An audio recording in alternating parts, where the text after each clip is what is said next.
Let's just sew whatever. Hey everybody, welcome to my channel. If you're new here, my name is Lauren and I like to make art and make other stuff. Cool. Made that awkward.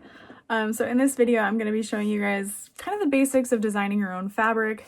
Super quick tutorial on how to use the Arteza brush pens as well as Photoshop and how I use it to design fabric. So I hope you enjoy. If you're not subscribed already, I would love it if you would. If you want to be notified every time I upload a video, there's a little bell icon you can hit. Please don't feel like you have to, okay? It's not that serious. But yeah, I hope you guys enjoy. Okay, so a few tips that I have when working with these is to make sure that you have a page to kind of swatch your colors out on, just because you're never quite sure what they're gonna look like when you start to use them. So I'm just gonna pull a few colors out that I think will work. It's a little bit darker. Let's find the green that I like. I wonder how this one will look. Yeah, I like that. Because you can also test out how they look. And you kind of shear them out too.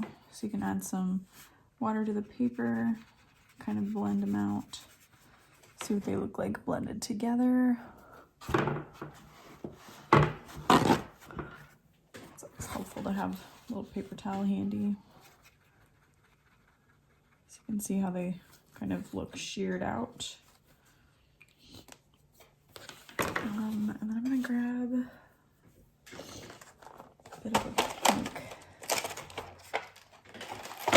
Yeah, this one is really pretty. It's kind of in that same color family, but it might be just a tad darker than I want. So I am drawing from a still life of some flowers that I have here, but you could also just kind of make it up. I do that a lot too. But I thought it would be fun to have some actual flowers, you know, on hand. So again, you can kind of play around, see how it looks sheared out or blended together. Another thing you can do with these is kind of wet the paper. So I'm not sure if you can see, I've got that wet there. This will drain the color from the marker, but you can just keep writing with it on a scrap piece of paper and it'll kind of bring it back. But you can see how it blends a little bit better versus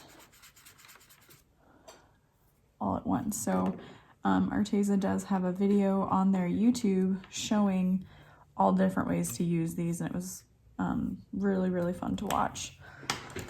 So if this isn't the most helpful on how to use them, that video you may find more helpful. Okay, so now that I've got my colors all picked out, these are the flowers that I'm kind of drawing my inspiration from. So I'm just gonna start out with this lightest color just to kind of, I'm not actually drawing exactly what I see. I'm just gonna kind of pull a couple little things that I can kind of put together to create my fabric design. So I see this little cluster over here. I'm just gonna kind of quickly sketch it out. And that's what's fun about florals, is that they're never the same. They're not perfect. So you can just kind of do whatever you want. No one's gonna know that maybe it was supposed to look a little bit different. So I'm just kind of adding little splotches of color everywhere. Maybe I'll come in with like a little bit darker of a green as well. Maybe this like mossy color. Let's see what that looks like. So again, I always like to have a little, scratch piece to make sure that what I'm doing is cohesive and doesn't look weird on the finished project. If you're new to drawing floral objects, it's definitely helpful to draw from real life first to kind of learn how they look. Okay, I actually really like this darker green better than that bright. I feel like it kind of tones it down a bit.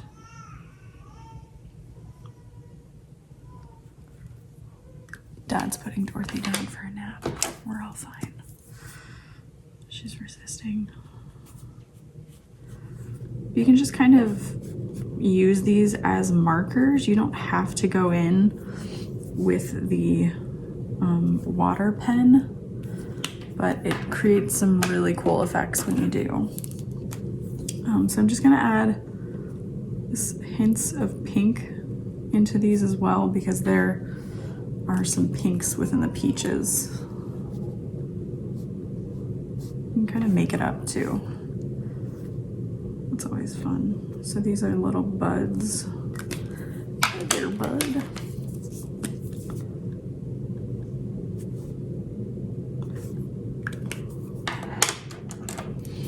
And I love how quickly this dries down, so that you can come back in with some more detail as well. So I'll zoom you guys in. Okay, so that's what it's looking like. And then I'll kind of use the back of my hand to get some water on too.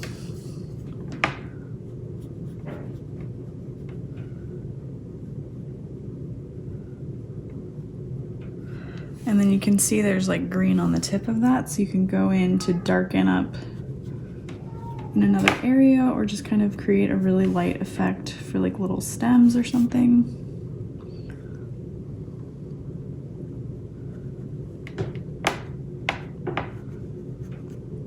But yeah, these dry down fairly quick, so you can go back in and add more detail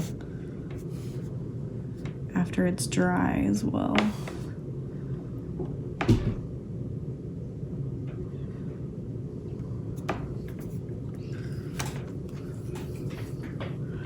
I'm just gonna kind of blend these together. I like how it looks not blended too, but it never hurts to blend it in. This feels very Bob Ross with the baby crying in the background though.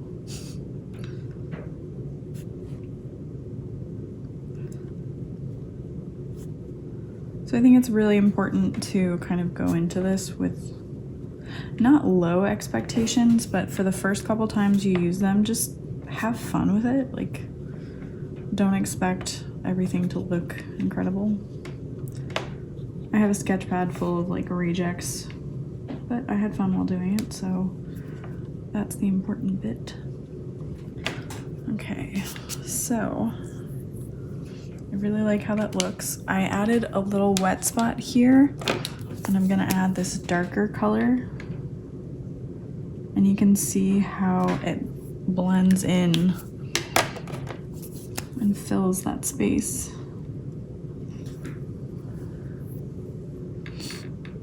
And you could do that within all the wet spots. Let's say like up here, these little top pieces aren't very pink. So I'll just go in and kind of tap it. It adds like a really light wash of color to them instead of that green. Okay, so you can't fully, I mean, you could absolutely create a fabric design based on just that one sketch, but I'm also going to add like a couple little pieces that I can overlap within Photoshop or whatever software you're using to design. So I'm just going to do that really quick with a little bit of time lapse.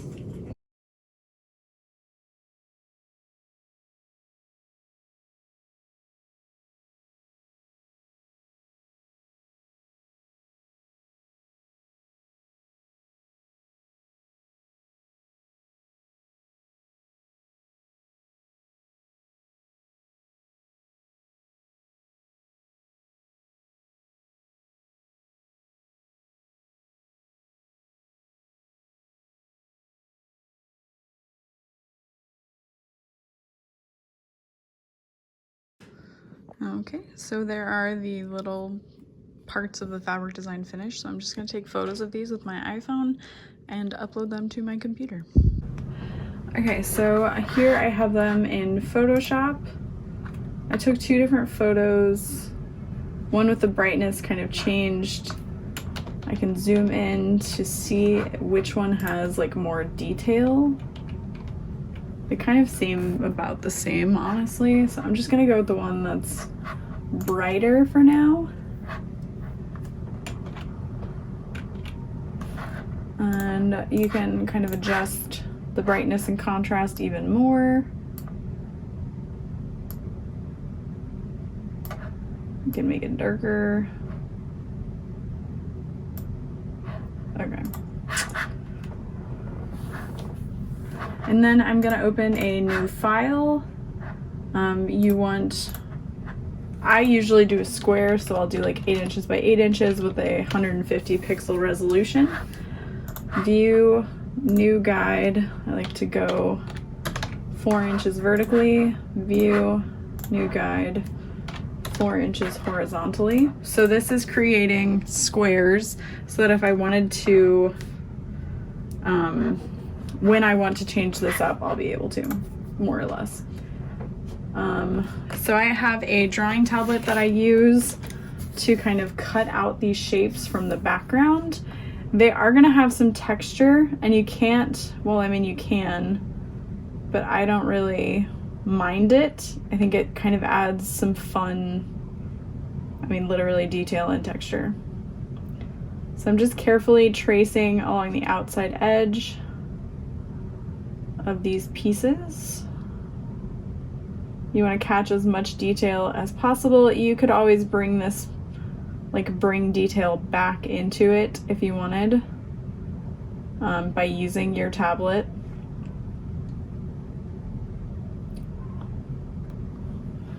So then I'm going to cut it from this piece and paste it here. I was gonna say, hopefully it should be bigger.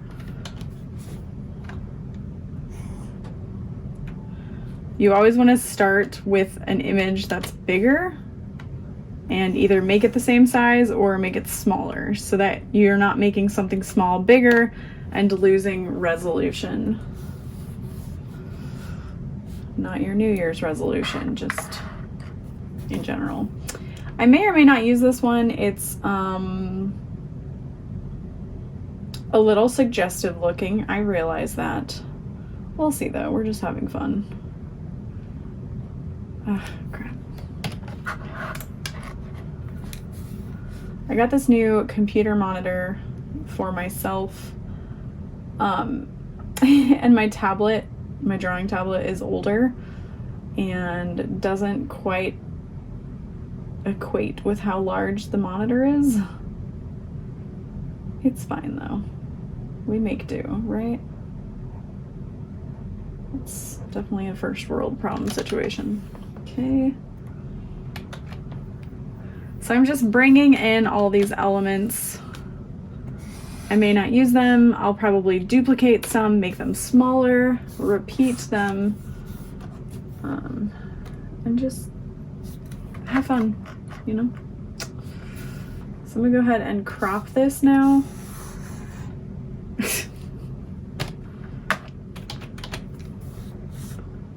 Not that small. I have been using Photoshop for over 10 years, so if it seems like I'm quite proficient in it, that would be why. So don't get discouraged if you're trying to use Photoshop and not having a great time. All right, so I'm just gonna speed through cutting this one out.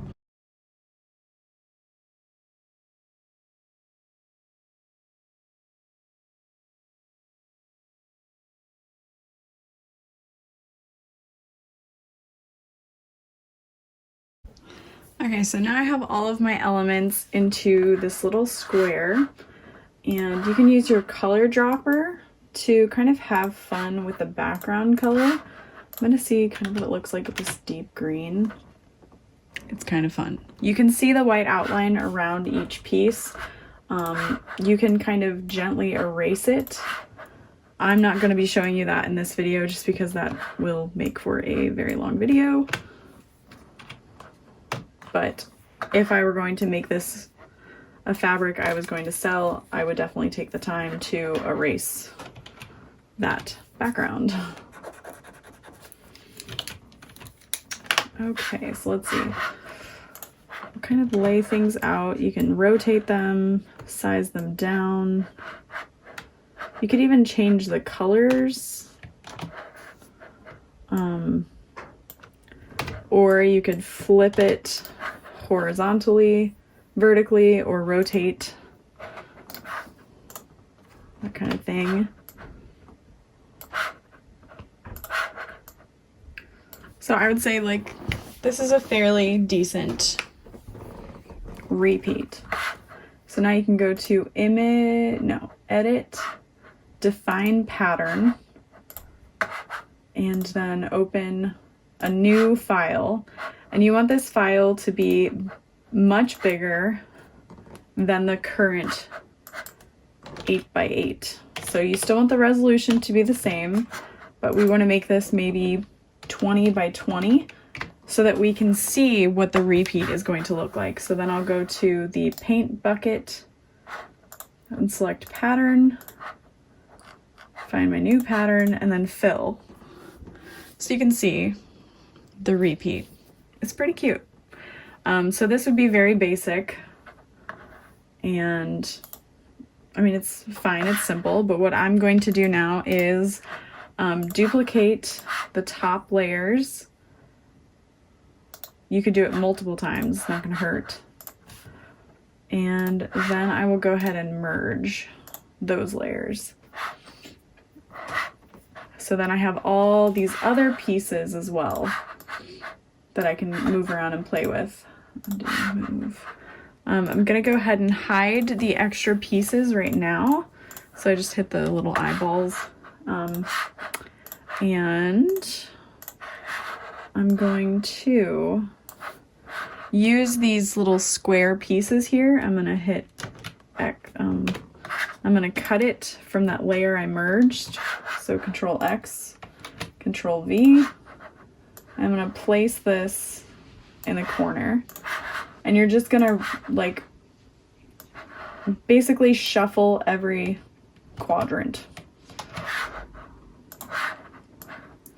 on the diagonal. So you can probably see this was here, now it's there. You're just flipping it so that you have this center of empty space so that you can create a bit more complex design that will repeat nicely. Control X, Control V.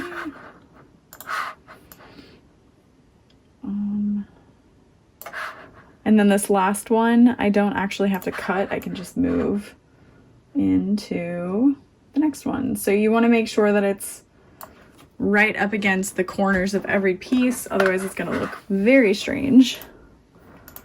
So I thought it would be cool to bring back this like branch more or less and flip it in the opposite direction and kind of create like an X pattern. So you can see what that looks like by again hitting edit, define pattern, and saving it. We've got this piece here, we can clear it and then use the paint bucket once more. So you can see how just adding that little bit already created so much more detail within the pattern. So I'm really happy with that, but I'm gonna add just a little bit more. Oh, poor Dorothy. So like I have, oops, don't move that. This piece here, I'm gonna go ahead and just resize it and flip it in the opposite direction. Okay. And then I have this big, this big piece here. We can resize. You could even change the brightness, the colors.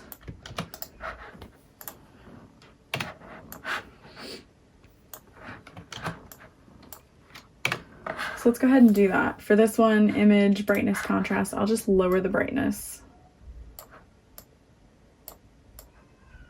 up the contrast. No, I think I'll just edit the opacity. Yeah, I like the way that looks.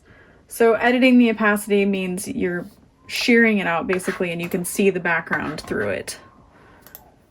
All right, I gotta go help Dad. Hold on. So I'm gonna add one more of these. Edit, undo.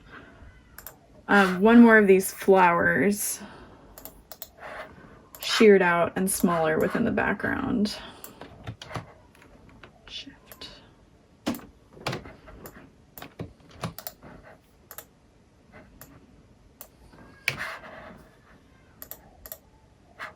All right, so then again, we can hit define pattern. No, I'm gonna rotate that actually. Yeah, edit, define pattern. And we will fill in with a paint bucket this space. Yes, so I'm really, really happy with that. I love the background color. What's fun is we took the background color from what we painted, so you know it's going to match. And then I actually have a printer that I use. I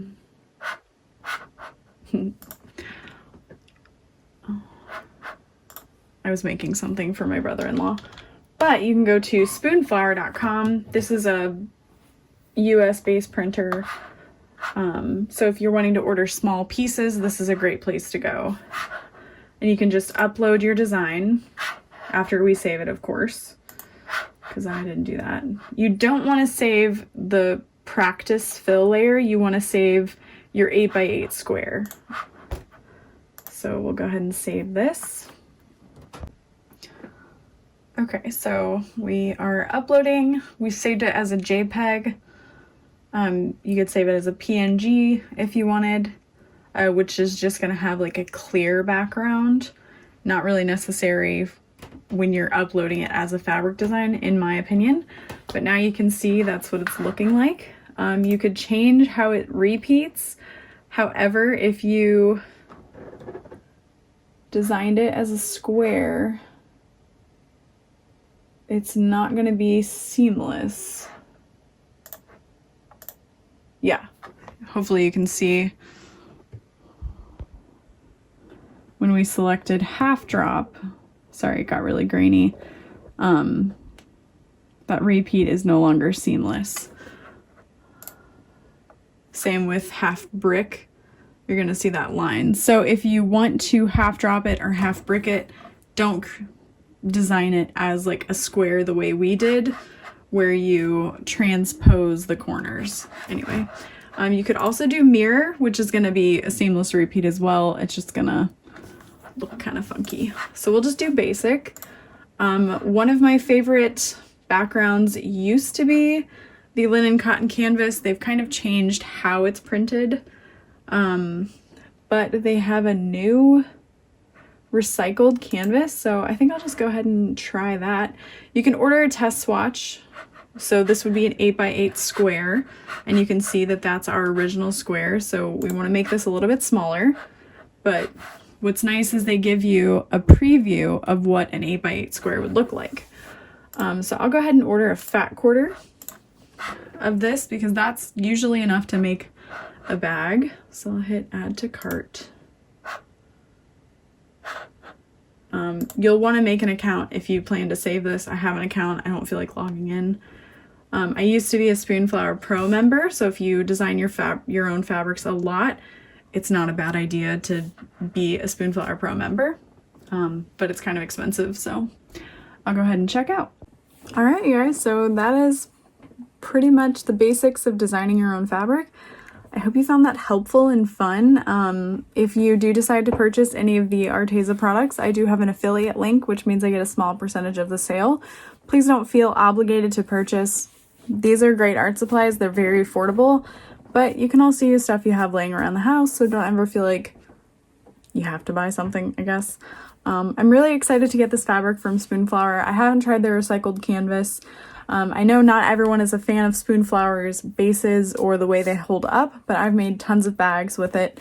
and always enjoy working with it. There's just been a few bases I'm not a fan of, like the basic combed cotton. It feels like paper. I wouldn't suggest it. The Kona cotton can look a bit faded, at least it used to. I haven't ordered it in a while, but you can always order a few swatches and see what you think. But yeah, if you guys have any questions, feel free to ask down below. If I can't answer, maybe somebody else can. And I hope you guys have a good night.